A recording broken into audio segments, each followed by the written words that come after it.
Welcome every one. നമ്മളിന്ന് കേരളത്തിൽ കണ്ടിരിക്കുന്ന ഒരു വലിയ പ്രവണത, ഒരുപാട് നമുക്ക് ചാനൽ ഡിസ്കഷൻസൊക്കെ വന്നത്, വളരെ പ്രധാനപ്പെട്ട ഒരു സിനിമാ നടൻ ഏതാണ്ട് 8 വർഷത്തോളം അദ്ദേഹത്തിന് ശിക്ഷ കിട്ടേണ്ട കേസുണ്ട് എന്ന് പറഞ്ഞുകൊണ്ട് ഗൂഢാലോചന നടത്തി എന്ന് പറഞ്ഞ് വളരെ വിചിത്രമായൊരു കേസ്. ആ കേസ് വിസ്തരിച്ച് അവസാനം ജുഡീഷ്യറി അതിൻ്റെ സത്യം കണ്ടെത്തി അയാളെ അതിനകത്ത് നിന്ന് ഒഴിവാക്കുകയും ചെയ്തു. പക്ഷേ അതിനുശേഷവും മീഡിയ അയാളെ ആക്രമിക്കുന്നുണ്ട്. ശരിക്കും പറഞ്ഞാൽ ഈ കോടതിയിൽ നടക്കുന്ന, ഞാൻ തന്നെ ഹൈക്കോടതിയിലെ ഒരു അഡ്വക്കേറ്റാണ്. ഞാനൊരു 22 വർഷമായിട്ട് കേരള പോലീസ് അക്കാഡമിയിലും പോലീസ് ട്രെയിനിങ് കോളേജിലുമൊക്കെ ക്ലാസ് എടുത്തിട്ടുള്ള ആളാണ്. ജുഡീഷ്യറിയിൽ ക്ലാസ് എടുത്തിട്ടുണ്ട്. നാഷണൽ ലോ സ്കൂളിൽ ഞാൻ പോളിസി മേക്കേഴ്സിന് വേണ്ടിയിട്ട് മാത്രം പല പ്രാവശ്യം പോയി ക്ലാസ്സസ് എടുക്കാറുണ്ട്. ജയിൽ അധികൃതർക്കെടുത്ത്, അപ്പോൾ അവരുടെ അന്ന് ഞാൻ ഒരിക്കലും ജയിൽ കണ്ടിട്ടില്ല. അപ്പോൾ ഞാൻ അന്ന് അവരോട് പറഞ്ഞിരുന്നു, ഞാൻ ഒരിക്കൽ ജയിൽ കാണാനായിട്ട് വരും. അങ്ങനെ ഞാൻ വരുന്നു എന്ന് പറഞ്ഞപ്പോഴത്തേക്കും വളരെ കാര്യമായിട്ട് എന്നെ ഒന്ന് കൂട്ടിക്കൊണ്ടുപോയി ജയിലെല്ലാം കാണിച്ചു. അപ്പോൾ എന്നെ സംബന്ധിച്ചിടത്തോളം അതൊരു പുതിയൊരു സിനിമയെ കാണുന്ന പോലെ അല്ല, അതിൽ നിന്നും ടോട്ടലി ഡിഫറെൻ്റ് ആയിട്ടുള്ളൊരു അറിവായിരുന്നു. അതുപോലെ തന്നെ സബ് ജയിൽ കാണാനായിട്ടും പോയി. സബ് ജയിൽ കണ്ടതുമൊക്കെ എനിക്കൊരു വലിയ ഒരു അനുഭവമായിരുന്നു. അത് ടോട്ടലി ഡിഫറെൻ്റ് ആയ അനുഭവമായിരുന്നു.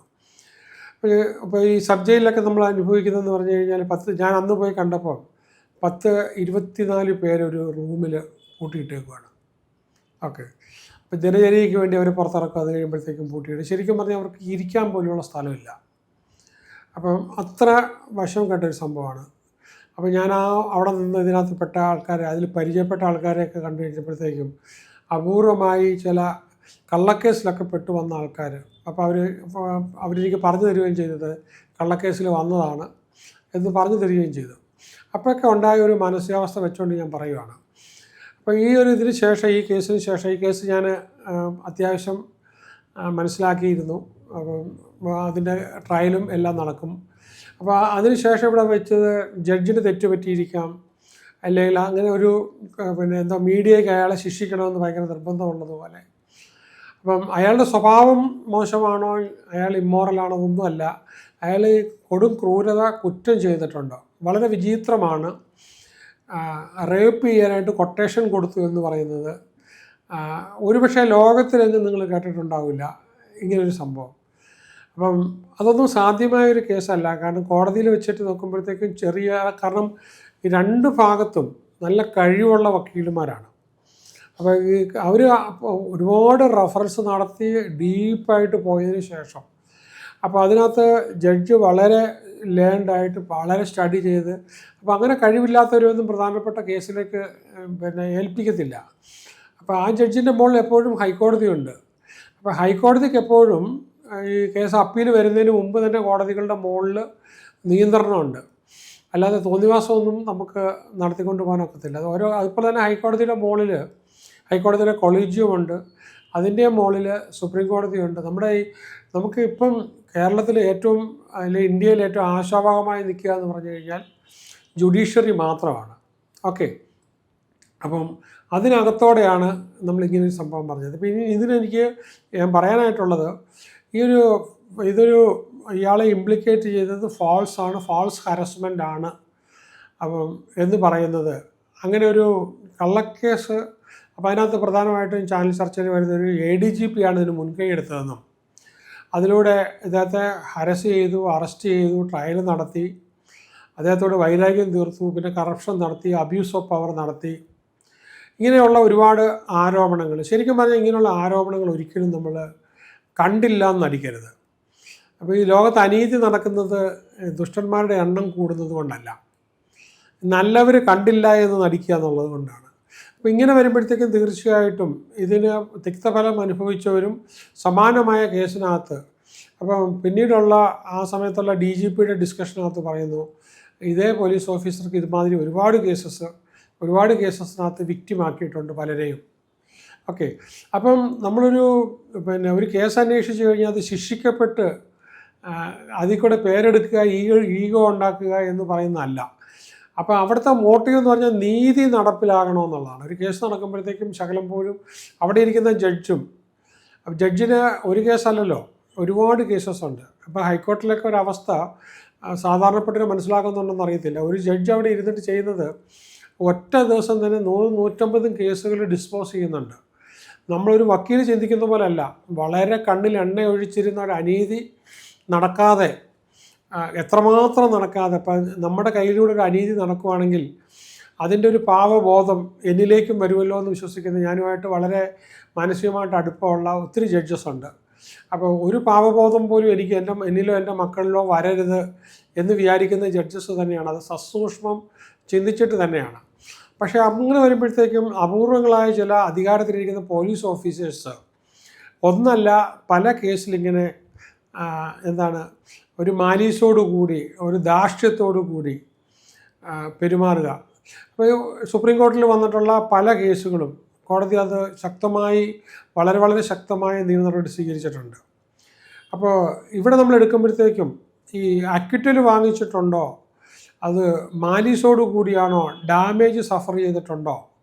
അപ്പോൾ നമുക്കറിയാം നമ്പിനാരായണൻ്റെ ISRO കേസ് നമുക്കറിയാം. സുപ്രീം കോടതി പെനാൽറ്റി കൊടുക്കാനായിട്ട് പറഞ്ഞ സിറ്റുവേഷൻ നമ്മൾ കണ്ടതാണ്. ആ ഒരു മനുഷ്യന് എന്തുമാത്രം സഫർ ചെയ്തിട്ടുണ്ടാകും. അദ്ദേഹത്തിൻ്റെ ഭാര്യ, അദ്ദേഹത്തിൻ്റെ മക്കൾ, അദ്ദേഹത്തിൻ്റെ സ്വന്തക്കാർ, ഇവരൊക്കെ സഫർ ചെയ്തിട്ടുള്ള ആ ഒരു അൺടോൾഡ്. അപ്പോൾ അവരെ ഇംപ്ലിക്കേറ്റ് ചെയ്ത പോലീസ് ഓഫീസർ, അപ്പോൾ ഞാൻ പിന്നെ ലാസ്റ്റ് അറിഞ്ഞത് അതുമായിട്ട് ഇംപ്ലിക്കേറ്റ് ചെയ്ത പോലീസ് ഓഫീസർ ഒരുപാട് പ്രാവശ്യം പലരും വഴി ഇദ്ദേഹത്തെ കണ്ട് മുന്നോട്ട് കേസിന് പോകരുതെന്നും പറഞ്ഞ് മാപ്പ് തരുന്നതായിട്ട് ഞാനിങ്ങനെ കേട്ടതാണ്.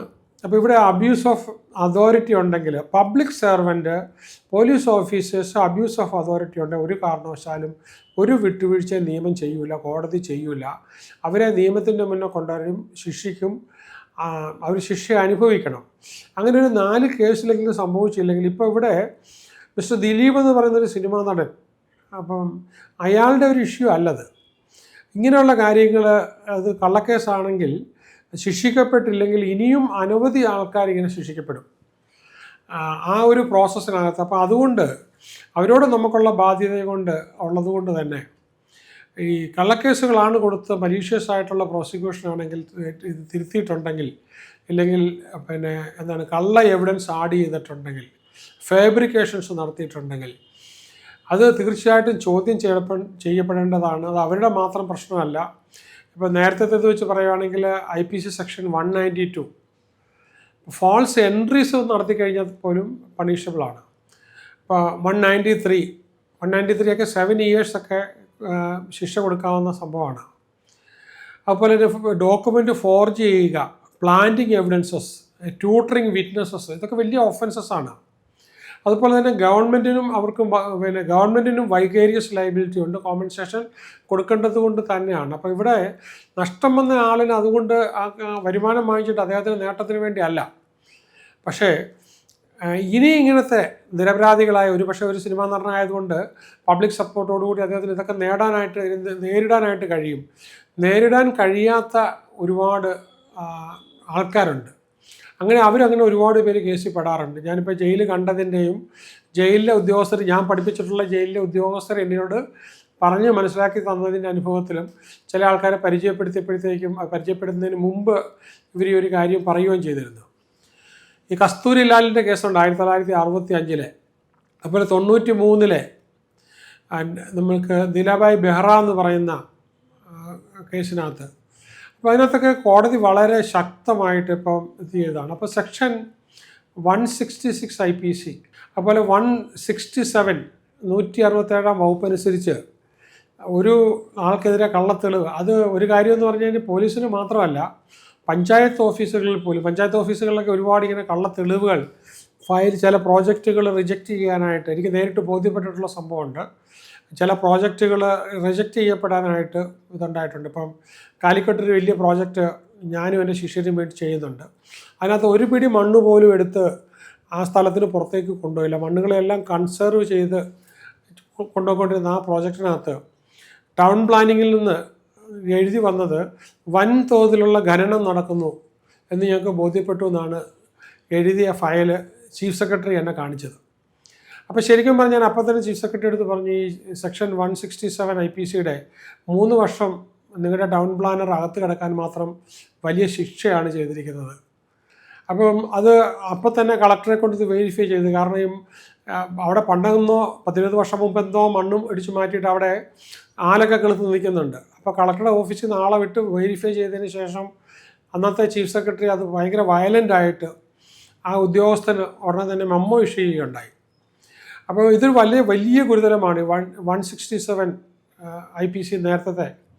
അപ്പം പഞ്ചായത്ത് ഓഫീസുകളുണ്ട്, പിന്നെ ജില്ലാതല ഓഫീസുകളുണ്ട്, സ്റ്റേറ്റ് ഓഫീസുകളുണ്ട്. കള്ളക്കാര്യങ്ങൾ ഫയലിൽ എഴുതി ചേർത്ത് കഴിഞ്ഞാൽ ഒരു സിറ്റിസൺ എന്നുള്ള നിലയ്ക്ക് നിങ്ങളുടെ റെസ്പോൺസിബിലിറ്റിയാണ് ഇത് ചോദ്യം ചെയ്യുക എന്ന് പറയുന്നത്. അപ്പോൾ സെക്ഷൻ 182 ഉണ്ട്, 191 ഉണ്ട്, 95 ഉണ്ട്. ഫോൾസ് എവിഡൻസസ് കൊടുക്കുക എന്ന് പറഞ്ഞു കഴിഞ്ഞാൽ 193 ഉണ്ട്.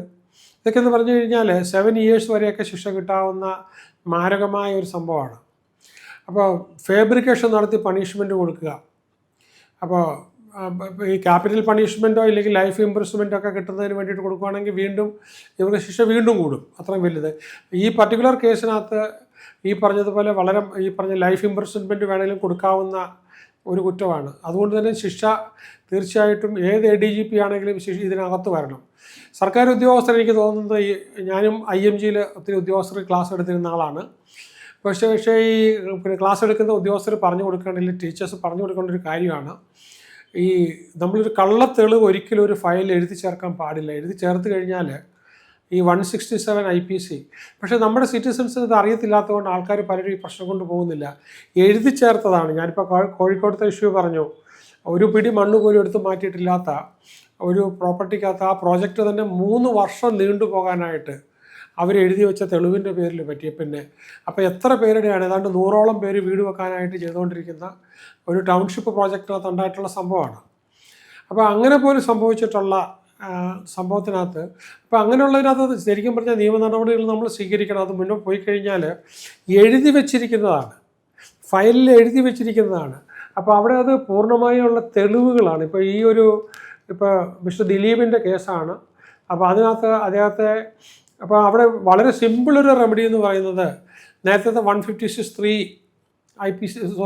CRPC വെച്ചുള്ള അതിനകത്ത് സാധാരണ ഒരു പോലീസ് സ്റ്റേഷനിൽ ഒരു കേസ് കൊടുക്കുക, അത് കഴിഞ്ഞ് 2 ആഴ്ച കഴിഞ്ഞിട്ട് വീണ്ടും SP-ക്ക് ഒരു കേസ് കൊടുക്കുക, അത് കഴിഞ്ഞ് നേരെ മജിസ്ട്രേറ്റിൻ്റെ അടുത്ത് പോയി കഴിഞ്ഞാൽ ഏത് DGP അവിടെ വന്നേ പറ്റുള്ളൂ. ഈ പറഞ്ഞ വ്യക്തമായ തെളിവാണ് ഫയലിൽ എഴുതി വെച്ചിരിക്കുന്നത്. അപ്പോൾ അത് തെളിയിക്കപ്പെടാൻ പറ്റുന്നില്ലെങ്കിൽ തീർച്ചയായിട്ടും പിന്നെ ശിക്ഷ വരും. അതുകൂടാതെ വീണ്ടും അത് മുകളിലോട്ട് കേസുകൾ പോകും, ഹൈക്കോടതിയിൽ പോകും. അപ്പോൾ ശരിക്കും പറഞ്ഞു കഴിഞ്ഞാൽ ഇത് ക്വസ്റ്റ്യൻ ചെയ്ത് കഴിഞ്ഞാൽ ആ ഉദ്യോഗസ്ഥൻ്റെ ജീവിതം പാഴാണ്. അപ്പോൾ എനിക്കിവിടെ ഉദ്യോഗസ്ഥരോട് എനിക്ക് പറയാനുള്ളതെന്ന് പറഞ്ഞു കഴിഞ്ഞാൽ, നമുക്ക് പിന്നെ നീതി നിർവഹണത്തിന് വേണ്ടി ചാർജ് തന്നു കഴിഞ്ഞാൽ നമ്മൾ ഇമ്പാർഷ്യലായിട്ട് വേണം ചെയ്യാനായിട്ട്, വളരെ വളരെ ഇമ്പാർഷ്യലായിട്ട് വേണം. അപ്പോൾ നമ്മൾ സിറ്റിസൺസിൻ്റെ ടാക്സ് പേ ചെയ്യുന്ന പൈസ മുടക്കി എല്ലാ സുഖ സൗകര്യങ്ങളും, കാറും പാറാവും ഫ്യൂവലും വീട്ടിൽ സൗകര്യവും ജീവിത സൗകര്യവും എല്ലാം തന്നു കഴിഞ്ഞിട്ട് നമ്മൾ കള്ളത്തെളിവുണ്ടാക്കി ശിക്ഷിക്കുക എന്ന് പറഞ്ഞു കഴിഞ്ഞാൽ, അപ്പോൾ അതുകൂടാതെ ഇത് ഈ പറഞ്ഞ കേസിൽ തന്നെ ഹൈക്കോടതിയിൽ പോകാം, പെനാൽറ്റി വാങ്ങിക്കാം, തീർച്ചയായിട്ടും അവർക്ക് പെനാൽറ്റി കിട്ടും. അതുകൂടാതെ ആർട്ടിക്കിൾ 32 അനുസരിച്ച് നേരിട്ട് വേണമെങ്കിൽ സുപ്രീം കോടതിയിൽ പോകാം, 226 അനുസരിച്ച് ഹൈക്കോടതിയിൽ പോകാനുള്ള സ്കോപ്പുണ്ട്. ഇതുമല്ലാതെ നഷ്ടപരിഹാരത്തിന് സിവിൽ കേസ് കൊടുക്കാനായിട്ടുള്ള വകുപ്പുണ്ട്.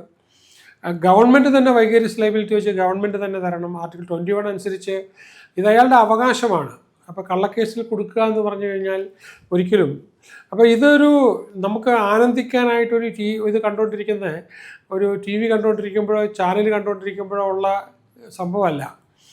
ഇതുപോലെ ഇനി അനേകം കേസുകൾ, അതുമായിട്ട് യാതൊരു ബന്ധവുമില്ലാത്ത പല കേസുകളിൽ ഇപ്പോൾ എനിക്ക് തോന്നുന്നത് നമുക്ക് ഹൈക്കോടതിയിലൊക്കെ കുറേ നല്ല നീതി നടപ്പാക്കുന്ന വക്കീലുമാരുണ്ട്.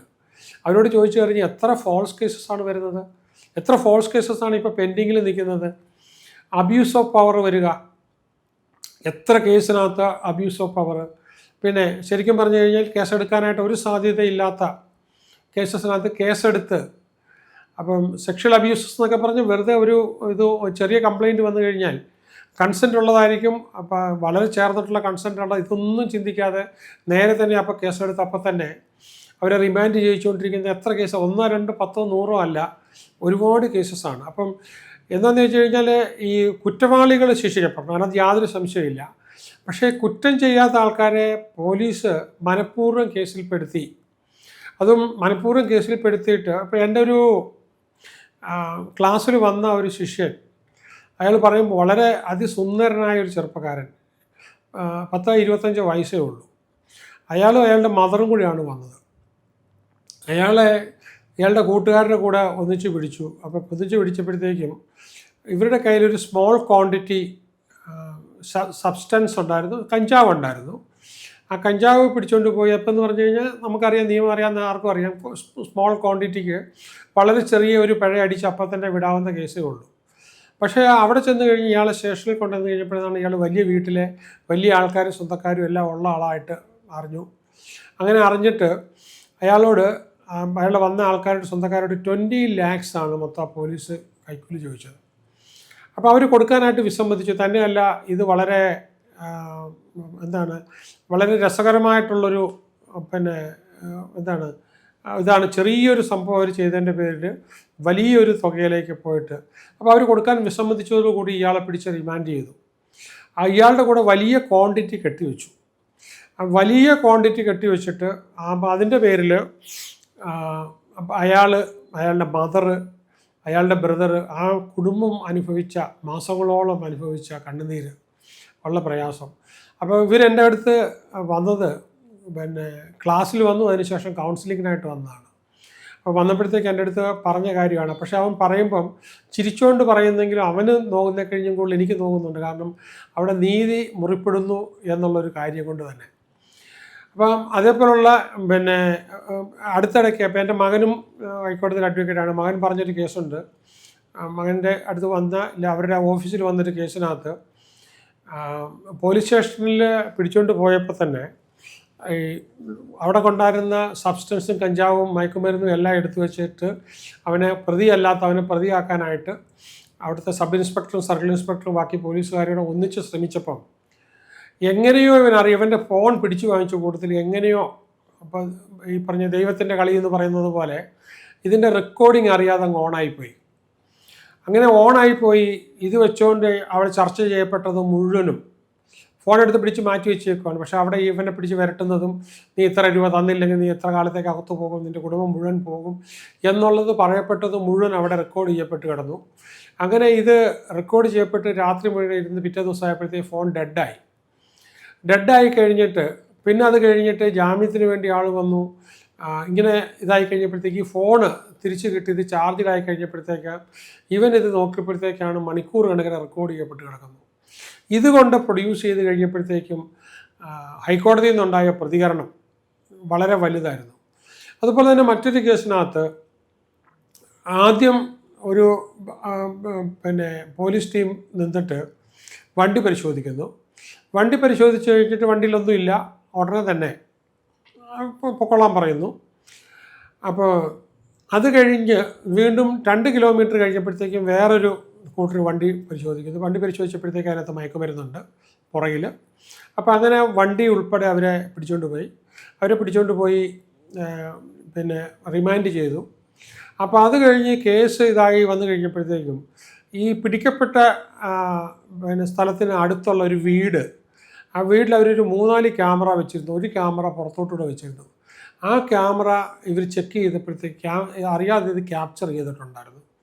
ഇത് അന്വേഷണത്തിന് പോയ വക്കീലും മറ്റുള്ളവരുടെ എല്ലാം ശ്രദ്ധയിൽ അവർക്കുണ്ടാകുമെന്നിങ്ങനെ അവർ അന്വേഷിച്ച് കഴിഞ്ഞപ്പോഴത്തേക്കും ഇത് പ്ലാന്റ് ചെയ്യുന്നത് ആദ്യം ഇത് വണ്ടി ചെക്ക് ചെയ്യാൻ വന്ന ഒരു പോലീസ് ഉദ്യോഗസ്ഥൻ ഇത് പ്ലാന്റ് ചെയ്യുന്നതായിട്ടും അത് കഴിഞ്ഞ് ഒന്നുമില്ല പൊക്കോളാൻ പറഞ്ഞ് അടയ്ക്കുന്നതായിട്ട് കണ്ടെടുത്തു.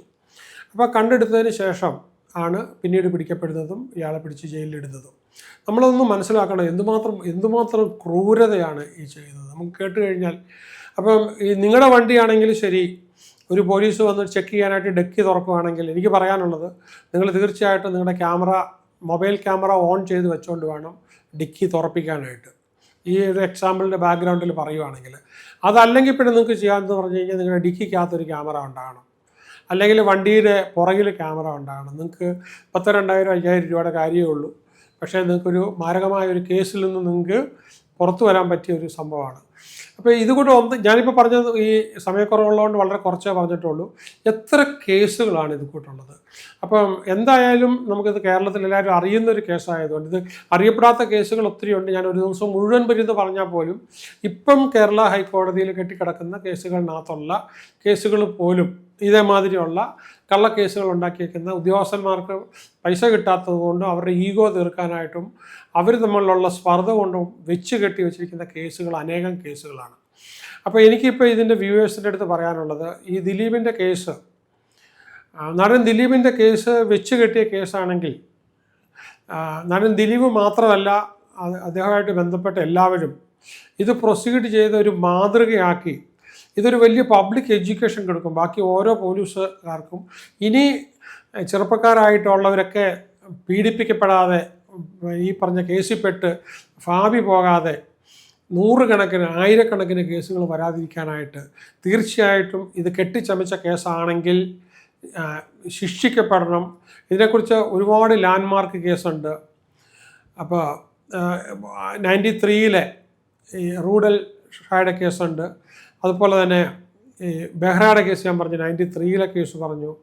ഇപ്പോൾ DK ബാസുവിൻ്റെ കേസുണ്ട്, 97-ലാണത്. ഭഗവത് സിംഗിൻ്റെ കേസുണ്ട്, 83-ലെ കേസുണ്ട്. 85-ൽ ബീഹാറിൽ ഈ പറഞ്ഞ പോലെ രാമേശ്വർ എന്ന് പറഞ്ഞ അപ്പോൾ ഫാബ്രിക്കേറ്റ് ചെയ്ത് എവിഡൻസ് കൊടുത്തതിൻ്റെ കേസുണ്ട്. അപ്പോൾ ഇങ്ങനെയുള്ള അനേകം കേസസ് ഫോൾസ് കേസിൻ്റെ പേരിൽ സൂപ് സിംഗ് എന്ന് പറഞ്ഞ 2006-ലെ കേസുണ്ട്. ഈ അനിൽ യാദവ് എന്ന് പറഞ്ഞ 2024-ലെ കേസ് ഫാബ്രിക്കേറ്റ് ചെയ്ത് അതിൻ്റെ അശ്വിനി കുമാറിൻ്റെ കേസുണ്ട്. അപ്പോൾ ഈ എത്രയോ കേസസാണ് ഇങ്ങനെ ഉള്ളത് ഇപ്പോൾ കെട്ടിക്കിടക്കുന്ന കേസിനകത്താണെങ്കിലും. അതുകൊണ്ട് എൻ്റെ ഒരു അഭിപ്രായത്തിൽ ഞാൻ നിയമം പഠിച്ചാലും പിന്നെ LLBയും LLMും PhD ഒക്കെ ചെയ്ത ഒരാളാണ്. അപ്പോൾ ഒരുപാട് ട്രെയിനിങ് കൊടുക്കുന്ന ആളാണ്. അപ്പോൾ ഈ നീതി നിഷേധിക്കപ്പെടും കാണുമ്പോൾ ഉള്ളിൽ നിന്നുണ്ടാകുന്ന ഒരു ഒരു വേദനയുണ്ട്.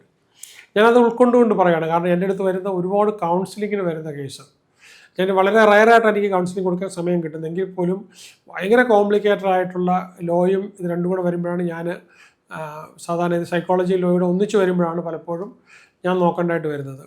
അപ്പോൾ അങ്ങനെ വരുമ്പോൾ തന്നെ നോക്കുമ്പോൾ ഇങ്ങനെയുള്ള ഇഷ്യൂസ് പല കേസസ് പോലീസ് കേസിൽ കുരുക്കിയത് വരുന്നു. ഓക്കെ, ഇപ്പം ഇത് യാതൊരു ബന്ധവുമില്ലാതെ പിന്നെ 3 പെൺമക്കളുള്ളൊരു പിതാവ് ഈ അടുത്ത കാലത്ത് പിന്നെ ഒരു ഇഷ്യൂ ഇല്ലാത്തൊരു കേസിനകത്ത് പീഡന കേസെന്ന് പറഞ്ഞ് അയാളെ പോലീസ് കേസിൽ പെടുത്തി. അപ്പോൾ ഈ ഉൾപ്പെടുത്തുക അതൊരു ശരിക്കും പറഞ്ഞാൽ നമുക്കൊരു ഇത് നമ്മൾ ഈ ഒരു പാപത്തിൽ നിന്നും ഈ ഒരു അധർമ്മത്തിൽ നിന്നും നമുക്കെന്തെങ്കിലും മോചനമുണ്ടോ? ഈ കർമ്മദോഷത്തിൽ നിന്നും നമുക്ക് മോചനം ഉണ്ടാകുമോ?